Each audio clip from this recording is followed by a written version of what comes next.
কুয়েট ক্যাম্পাসে সবশেষ খবর জানাতে যুক্ত হচ্ছেন সহকর্মী মাকসুদ রহমান। মাকসুদ, শিক্ষার্থীরা কি বলছেন এবং ক্যাম্পাসের এখনকার পরিস্থিতি কি আমাদের জানাবেন সেখানকার আপডেট।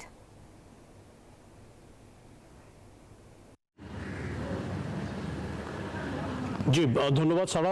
খুলনা প্রকৌশল এবং প্রযুক্তি বিশ্ববিদ্যালয়ে আজকে সকাল থেকেই উত্তপ্ত অবস্থা বিরাজ করছে এবং সর্বশেষ যে অবস্থা হয়েছে যে শিক্ষার্থীরা যে সকাল থেকে ভিসির পদত্যাগের এক দফা দাবিতে আন্দোলন করছিলেন দুপুর 1টা থেকে 2টার মধ্যে, সেখানে যখন কিনা শিক্ষক কর্মচারী এবং কর্মকর্তারা পাল্টা একটা কর্মসূচি দিলেন, তারা মানববন্ধন করেছেন যে ওই এক দফার বিপক্ষে, যে তারা বলছেন যে ছাত্রদের প্রতি আহ্বান জানাচ্ছেন যে তারা যেন তাদের কর্মসূচি প্রত্যাহার করে নেয় এবং তারা যে হলে প্রবেশ করেছে সেটাকে বেআইনি উল্লেখ করে তারা বলছেন যে আজকে দিনের মধ্যে এই হল ছেড়ে তাদেরকে চলে যাওয়ার জন্য। এবং সিন্ডিকেটের সবাই যে সিদ্ধান্ত হয়েছে যে 2 তারিখে এই হল খুলে দেবে এবং 4 তারিখে যে একাডেমিক কার্যক্রম শুরু হবে, সেই সিদ্ধান্তের প্রতি সম্মান জানিয়ে তারা ছাত্রদের প্রতি আহ্বান জানিয়েছে আজকে দিনের মধ্যে এই হলকে খালি করে দেওয়ার জন্য।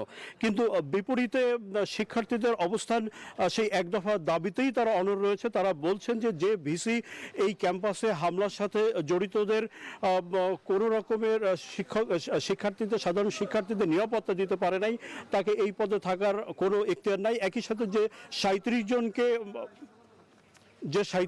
বান্ডেল থাকলে প্রতি সেনমানিতে টাকা বাঁচবে। বিকাশ সেনমানি বান্ডেল কিনে জিতুন প্রতি লেনদেনে। জনকে করা হয়েছে, সেইখানকেও তাদের আপত্তি আছে। তো আমরা একজন শিক্ষার্থীর সাথে একটু কথা বলতে চাই যে সর্বশেষ কি কর্মসূচি আছে আপনাদের? আচ্ছা, আমাদের আজকের কর্মসূচি কি ছিল আপনারা তো দেখছেন।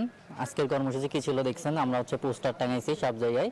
তারপরে আমরা বিক্ষোভ কর্মসূচি পালন করছি যে আমরা এক দফা চাই, আমরা ভিসির পদত্যাগ চাই। কিন্তু শিক্ষক সমাজ এটা মানা নাই, তারা আমাদের বিরুদ্ধে প্রতিপক্ষ হিসেবে দাঁড়াইছে আর কি, এক কথায় একই রকম ভাবে। তো আমরা নেক্সট কি কর্মসূচি পালন করবো এটা আমরা রাতের মধ্যে ঠিক করবো আর কি, এখন ঠিক জি, আমরা কথা বলছিলাম একজন শিক্ষার্থীর সাথে, তারা সবাই বলছেন যে শিক্ষক কর্মচারী কর্মকর্তা এবং বিপরীতে শিক্ষার্থী সবাই মুখোমুখি অবস্থানে চলে যাচ্ছে, কিন্তু কারোই প্রত্যাশা নয় যে তারা মুখোমুখি অবস্থানে যেতে চায়। তো যে সর্বশেষ এই অবস্থা থেকে যে শিক্ষার্থীদের আহ্বান, এই শিক্ষকরা যেন তাদের পাশে দাঁড়ায় এবং সারা দেশ যখন তাদের পাশে দাঁড়িয়েছে, তাদের আহ্বান শিক্ষকরা যেন তাদের যৌক্তিক আন্দোলনে দাঁড়ায়। এই ছিল কুয়েট ক্যাম্পাস থেকে সর্বশেষ। ধন্যবাদ মাকসুদ।